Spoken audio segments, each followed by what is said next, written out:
నూతన సంవత్సర వేడుకలకి count down మొదలైనట్టుగా మనం చెప్పాల్సి ఉంటుంది. 4 కమిషనరేట్లకు సంబంధించి కూడా ఈసారి నూతన సంవత్సర వేడుకలను చాలా ప్రశాంతంగా నిర్వహించేందుకు పోలీస్ శాఖ పకడ్బందీ ఏర్పాటు చేసినట్టుగా చెప్పాల్సింది. ఇక ఎవరైతే నిబంధనలు పాటించారో వారికి సంబంధించి కూడా చాలా కఠినంగా వ్యవహరించేందుకు 4 కమిషనరేట్లకు సంబంధించిన పోలీసులు చాలా పకడ్బందీ చర్యలు చేపడుతున్నట్టుగా మనం చెప్పాల్సి. ఈసారి పబ్బులు, క్లబ్లతో పాటు రెస్టారెంట్లు, ఈవెంట్ జరిగే ప్రాంతాలకు సంబంధించి కూడా నిఘా నీడలో ఉండబోతున్నట్టుగా చెప్పుకొస్తుంది. ఇక కొద్దిసేపటి క్రితం నుంచే హైదరాబాద్ అంతటా కూడా డ్రంక్ అండ్ డ్రైవ్ ప్రారంభమైనట్టుగా చెప్పుకొస్తుంది. రేపు ఉదయం 3 గంటల వారికి ప్రత్యేక డ్రంక్ అండ్ డ్రైవ్ కొనసాగబోతుంది. ఇక ఇప్పటికే హైదరాబాద్, సైబరాబాద్, కొత్తగా ఏర్పడిన మల్కాజ్గిరితో పాటు ఇటు ఫ్యూచర్ సిటీ సంబంధించిన కమిషనరేట్లకు సంబంధించి కూడా చాలా పకడ్బందీగా ఈసారి నూతన సంవత్సర ఈవెంట్ నిర్వహించేందుకు ఏర్పాటు చేశారు. వీటితో పోల్చుకుంటే మనం ఈసారి నూతన సంవత్సర వేడుకలకు సంబంధించి కూడా డ్రగ్ ఫ్రీ ఈవెంట్లుగా నిర్వహించేందుకు తెలంగాణ ప్రభుత్వం ఏర్పాటు చేసిన ఈగల్ టీం చాలా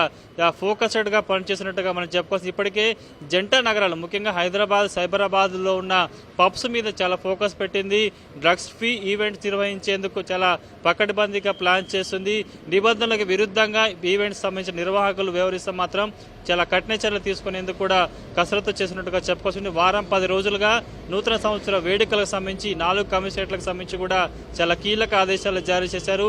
అనుమతున్న వాటికి మాత్రమే ఈసారి ఈవెంట్లకు అనుమతి ఇచ్చిన పరిస్థితి కనిపిస్తుంది. చాలా లిమిటెడ్గా క్రౌడ్ని అలౌ చేసే విధంగా కూడా ఈవెంట్ నిర్వాహకులకి క్రౌడ్తో పాటు ఇటు ఈవెంట్ సంబంధించిన సౌండ్ పొల్యూషన్తో పాటు లిక్కర్ సంబంధించిన పర్మిషన్ ఉంటేనే కూడా ఈవెంట్కి అనుమతి ఇచ్చారు. పార్కింగ్ విషయాల్లో కూడా ఈసారి చాలా క్లియర్గా క్లారిటీగా ఉన్నట్టుగా చెప్పాల్సి ఉంటుంది.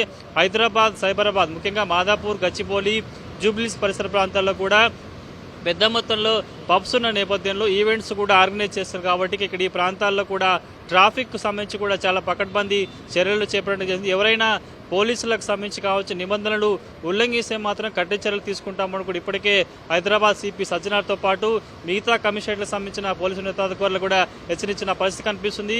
ప్రజల భద్రత కోసం పోలీసులు ప్రత్యేకంగా పనిచేశారు కాబట్టి ఎక్కడ కూడా ఎలాంటి అవాంతరాలు జరగకుండా పోలీసులకు సహకరించాలని చెప్పాల్సింది. ఇంకో హైదరాబాద్ కమిషనరేట్కి సంబంధించి కూడా ఈసారి గత ఏడాదితో పోల్చుకుంటే 20 అధికంగా డ్రంక్ అండ్ డ్రైవ్ పాయింట్స్ ఏర్పాటు చేసినట్టుగా చెప్పాల్సింది. సుమారుగా 120 డ్రంక్ అండ్ డ్రైవ్ పాయింట్లను ఇప్పటికే హైదరాబాద్ కమిషనరేట్ వ్యాప్తంగా ఏర్పాటు చేశారు. కొద్దిసేపటి క్రితం నుంచే ఈ డ్రంక్ అండ్ డ్రైవ్ సంబంధించిన పాయింట్స్ కూడా పనిచేస్తున్న పరిస్థితి కనిపిస్తుంది. కాబట్టి పూర్తి స్థాయిలో ఎక్కడైనా ప్రజలకు సంబంధించి కావచ్చు, క్యాబ్ డ్రైవర్లు, ఇతర వాళ్ళు ఆ సంబంధించిన రైడ్ని అలో చేయకపోతే వారి మీద చాలా సీరియస్గా తీసుకునే అవకాశం కనిపిస్తుంది. ఇక మహిళల పట్ల ఎవరైనా అమానకానికి అసభ్యకరంగా ప్రవర్తించినా కానీ వెంటనే చర్యలు తీసుకునేందుకు షీ టీంతో పాటు స్థానిక పోలీసులు కూడా చాలా ప్రత్యేక ఏర్పాటు చేశారు. ఎలాంటి అవాంఛనీయ ఘటనలు చోటు చేసుకున్నా డయల్ 100 కాల్ చేయాలంటూ కూడా ఇప్పటికే హైదరాబాద్ సిపి ప్రకటించిన నేపథ్యంలో మిగతా సైబరాబాద్, అదేవిధంగా కొత్తగా ఏర్పడిన మల్కాజ్గిరితో పాటు ఫ్యూచర్ సిటీకి సంబంధించిన ఎందుకంటే అవుట్స్కట్లో ఈసారి ఎక్కువగా రిసార్ట్స్తో పాటు